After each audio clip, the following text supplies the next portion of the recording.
আগামী 28শে জানুয়ারি মুখ্যমন্ত্রী জনসভা করতে আসছেন সিঙ্গুরে। তার জন্য সভাস্থলের প্রস্তুতি চলছে তুঙ্গে। সিঙ্গুরের বারুইপাড়া পলতাগড় গ্রাম পঞ্চায়েতের ইন্দোখালি এলাকায় আসছেন রাজ্যের মুখ্যমন্ত্রী মমতা বন্দ্যোপাধ্যায়।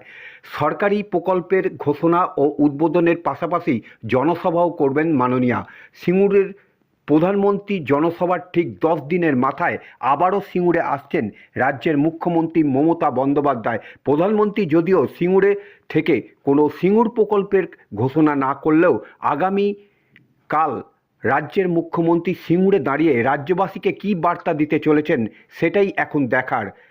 তার জন্য সিঙ্গুরের সাজো সাজো রব, গুড়াপ থেকে সিঙ্গুর, ডানকুনি থেকে সিঙ্গুর, দুর্গাপুর এক্সপ্রেসওয়ের দুধারে যা পার্টির পতাকা সাজিয়ে তোলা হয়েছে। সূত্র মারফত জানা যাচ্ছে যে মুখ্যমন্ত্রী সড়কপথে আসবেন এবং সিঙ্গুর থেকে হেলিকপ্টারে করে সভাস্থল ছাড়বেন বলেই জানা গেছে।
যাচ্ছে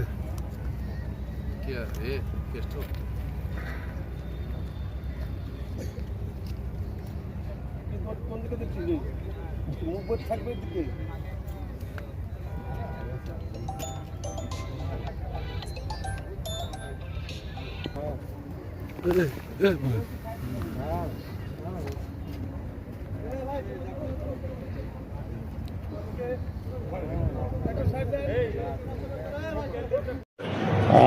মুখ্যমন্ত্রীর জনসভা, প্রধানমন্ত্রীর জনসভার 10 দিনের মাথায় সিঙ্গুরে আসছেন, কি বলবেন? মানে কতটা তাৎপর্যপূর্ণ, কেনই বা তিনি আসছেন? যেভাবে সিঙ্গুরের পবিত্র মাটিতে দাঁড়িয়ে যেভাবে নরেন্দ্র মোদী মিথ্যা কুৎসা অপপ্রচার ভাঁওতা দিয়ে গেছে এবং বাংলাকে অপমান করেছে, তাছাড়াও বাংলাকে বিগত কয়েক বছর ধরে বঞ্চনা করেছে এবং তিনি, আমরা আগেই বলেছিলাম যে সিঙ্গুরের মঞ্চকে নরেন্দ্র মোদী একটা নাটকের পর্যবেসিত করবে, সেটাই করেছে।